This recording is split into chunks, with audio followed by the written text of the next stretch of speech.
Éléments de cours du 17e chapitre de l'année, oxydoréduction en chimie organique. Donc ces éléments de cours vont se diviser en deux vidéos. La première vidéo va concerner tout ce qui a trait à la réaction d'oxydoréduction. Et ensuite on verra dans une deuxième vidéo l'application en chimie organique. Alors, on va s'intéresser tout d'abord à cette réaction d'oxydoréduction. Donc déjà, ce qui la caractérise, c'est l'échange d'électrons entre deux espèces chimiques. Dès qu'on a un échange d'électrons entre deux espèces chimiques, on a affaire à une réaction d'oxydoréduction. Alors, pour ici illustrer ces réactions d'oxydoréduction, je vous propose de visionner cette vidéo à cette adresse qui montre une réaction d'oxydoréduction entre les ions cuivre 2, Cu2+, et le métal fer, Fe. Donc suite au visionnage de cette vidéo, on va la commenter et on va pouvoir définir le vocabulaire associé à ce type de transformation. Donc lorsqu'on regarde la vidéo, on observe la formation de cuivre, Cu, à la surface du clou en fer. Et cet élément, ces atomes de cuivre, ils sont issus des ions Cu2+, qui étaient initialement dans la solution et qui donnent cette coloration bleue à celle-ci. Donc c'est-à-dire qu'au cours de cette transformation ici, entre les ions Cu2+, et le fer solide, les ions Cu2+ vont capter des électrons pour se transformer en élément cuivre Cu solide, et en même temps, l'élément fer, lui, va passer de l'état de métal à l'état d'ion, c'est-à-dire qu'il va perdre ici deux électrons. On rappelle que les électrons sont de charge négative, un élément, un atome étant électriquement neutre initialement, c'est-à-dire qu'il y a autant de charges positives que négatives. Si vous lui enlevez deux charges négatives, deux électrons, à ce moment-là, il va avoir un excédent de deux charges positives. Donc au cours de cette transformation chimique ici, on a le fer qui a perdu deux électrons et on a l'ion Cu2+, qui lui va capter ces deux électrons. Donc ça, c'est ce qui va caractériser ces réactions d'oxydoréduction.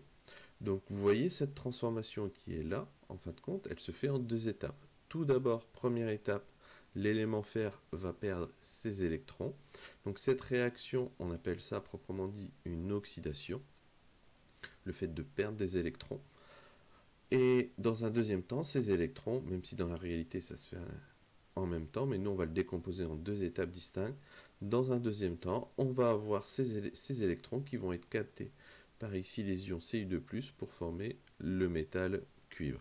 Et lorsque vous avez un élément qui va capter des électrons, à ce moment-là, on appelle ça comme réaction une réaction de réduction. Donc c'est pour ça, cette transformation ici, on appelle ça une réaction d'oxydoréduction, parce qu'à la fin, on va avoir deux transformations. Tout d'abord une oxydation, qui consiste en la perte d'électrons, et ensuite une réduction qui va consister par le gain de ces électrons. Au niveau des définitions, ici à connaître, donc réaction d'oxydation, ça correspond à la perte d'électrons, et l'espèce que l'on va former, ça va être un oxydant. C'est-à-dire ici, dans cette réaction, là j'ai mon élément fer, il va perdre des électrons, on va lui retirer, et donc l'espèce que l'on a formée ici, Fe2+, va faire office d'oxydant. Un moyen de le retenir, c'est que si cette réaction se nomme une oxydation, c'est pour former un oxydant. De même, la deuxième réaction qui se nomme une réduction, elle va former un réducteur. Donc ici, le réducteur formé, c'est le cuivre solide Cu. Dernière chose, si on prend ces deux demi, donc ces deux équations, on appelle ça des demi-équations. Et si vous prenez ces deux demi-équations et que vous en faites la somme, alors quand on dit on fait la somme de deux demi-équations, c'est-à-dire qu'on va ajouter tous les réactifs ensemble, la flèche pour dire qu'il y a une transformation, et de l'autre côté de la flèche, on ajoute tous les produits ensemble. Et maintenant, on va retomber. Donc c'est ce qu'on a ici. À ce moment-là, on va retomber sur mon équation de départ, Cu2+, plus Fe donne Cu plus Fe2+. Étant donné que, comme j'ai deux électrons ici du côté des réactifs, deux électrons du côté des produits, ici on peut simplifier et on retombe bien sur la transformation que j'avais au départ. Au niveau du vocabulaire, la définition d'oxydant et réducteur, donc un oxydant c'est une espèce chimique qui va être capable de capter un ou plusieurs électrons, et un réducteur, c'est une espèce chimique qui va être capable de céder un ou plusieurs électrons. Pour retenir ça, en fin de compte, il faut retenir une définition. Pensez toujours au moment où vous avez vos électrons, l'espèce chimique qui est à côté des électrons, bah, ça va être l'oxydant. Donc à ce moment-là, de l'autre côté de la flèche, vous allez avoir le réducteur. Autre notion ici, les couples d'oxydant-réducteur. Parce que là, on a travaillé sur un cas simple. Des fois, pour certaines transformations, le couple oxydant-réducteur, les couples mis en jeu ne sont pas évidents à identifier. Donc, justement, pour clarifier les choses, on va écrire ça sous forme de couple. Alors, un couple oxydant-réducteur, on l'écrit de cette manière-là. Donc, c'est deux espèces chimiques, en fin de compte, qui peuvent se transformer de l'un en l'autre par un échange d'électrons. Et de la manière dont on écrit ce couple, c'est tout le temps de la même chose, à savoir, on écrit l'oxydant, toujours en première position, un slash, et on écrit le réducteur en deuxième position. À ce moment-là, ces deux espèces, elles sont dites conjuguées. Exemple, pour les deux couples avec lesquels on a travaillé précédemment, on a Cu2+, qui est un oxydant, Cu, c'est le réducteur conjugué, donc slash Cu, et pareil pour le deuxième couple avec lequel on a travaillé, Fe2+, et l'oxydant, slash le réducteur conjugué, Fe. Donc pour chaque couple, on peut lui associer une demi-équation.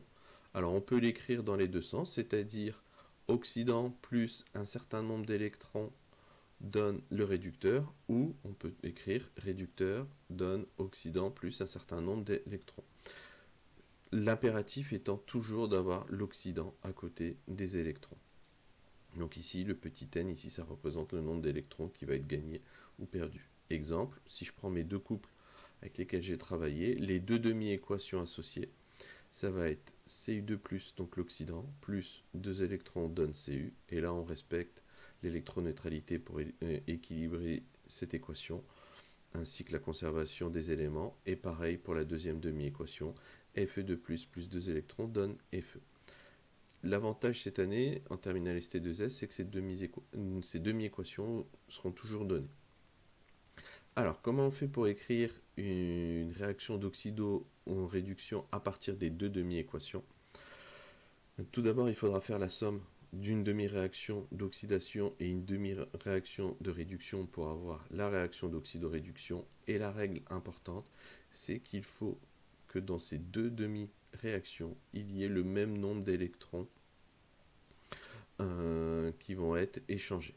Alors, on va illustrer ça dans les exemples ici. Alors, premier exemple, on veut la réaction entre les ions cuivre 2, donc ce sont les ions Cu2+, et l'élément fer Fe. Donc là, on nous donne les couples, et ce sera toujours le cas, et pour chaque couple, on nous donne la réaction, la demi-équation qui lui est associée.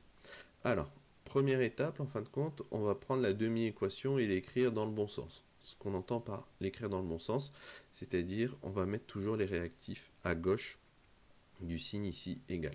Donc comme l'exercice ici nous impose, l'exemple nous impose la réaction entre les ions cuivre 2, si je prends cette demi-équation qui fait référence à l'élément cuivre, il faut que les ions Cu2+, ces ions cuivre 2, soient à gauche du signe égal. Donc ici elle est écrite dans le bon sens, donc on va la reprendre et on va la recopier telle quelle. Ces ions cuivre vont réagir avec l'élément fer. Donc l'élément fer, là on va utiliser la deuxième demi-équation ici qui nous est donnée. Là l'élément fer, Fe, on voit qu'il n'est pas à gauche du signe égal, il est à droite. Donc on va prendre cette demi-équation et on va l'inverser. Et ça va nous donner Fe égale Fe2+, plus 2 électrons. Maintenant, pour pouvoir écrire la réaction d'oxydoréduction, on vérifie que le nombre d'électrons échangés est le même dans les deux demi-équations. Ici j'en ai 2 du côté des réactifs, ici j'en ai 2 du côté des produits, c'est le même nombre. Donc là, on peut faire l'addition des deux demi-équations, c'est-à-dire on va sommer tous les réactifs, donc ça va nous donner Cu2+, plus 2 électrons plus Fe, donne, et là, pour la réaction d'oxydoréduction, on met une flèche, l'ensemble des produits formés, c'est-à-dire Cu plus Fe2+, plus 2 électrons. Les 2 électrons de part et d'autre de la flèche vont ici se simplifier, ça va nous donner cette équation pour la transformation. Deuxième exemple, Ici, réaction entre les ions argent 1 et le cuivre. Donc pareil, on va repartir avec les couples. Donc tout d'abord, les ions argent 1, ce sont les ions Ag+. Donc on va commencer par écrire avec cette demi-équation. Cette demi-équation, elle est écrite dans le bon sens, étant donné que les ions argent Ag+ sont à gauche du signe égal. Donc là, on écrit la demi-équation telle qu'elle. Et là, on fait réagir ces ions argent avec du cuivre. Donc là, on fait référence à cette demi-équation. Ici, on voit que l'élément cuivre, il est écrit à droite, donc on va l'écrire dans le sens inverse. C'est-à-dire que ça va nous donner Cu égale Cu2+, plus 2 électrons. Maintenant, avant de décrire la réaction d'oxydoréduction, on regarde le nombre d'électrons échangés. Dans la première demi-équation, j'ai un électron qui est échangé. Dans la deuxième demi-équation, j'ai 2 électrons qui sont échangés. Donc là, ce n'est pas le même nombre. Donc ce qu'il faut faire, en fin de compte, c'est on va prendre la première demi-équation et on va multiplier tous les éléments par 2. C'est-à-dire concrètement, lorsqu'on fait cette réaction, lorsque cette réaction se réalise une fois, celle-ci va se réaliser en fin de compte 2 fois. C'est-à-dire qu'à chaque fois qu'un atome de cuivre va perdre 2 électrons, ben ça va permettre à 2 ions Ag+, de capter chacun un électron, et au total, ça va former 2 atomes d'argent. Donc, pour cela, je prends ma demi-équation. Ici, je l'ai notée en rouge. Je multiplie toute cette demi-équation par 2, c'est-à-dire qu'elle va se réaliser 2 fois. Et donc, ça va nous donner 2 Ag+, plus 2 électrons, égale 2 Ag. La deuxième demi-équation, elle, je ne la touche pas. Et là, on vérifie. Ici, j'ai 2 électrons échangés. Ici, j'ai 2 électrons échangés. Donc, c'est le même nombre d'électrons qui est échangé. Et là, à ce moment-là, je peux faire la somme. Et je vais obtenir 2 Ag+, plus Cu donne 2 Ag plus Cu2+. Et ça clôture la première vidéo sur ce chapitre.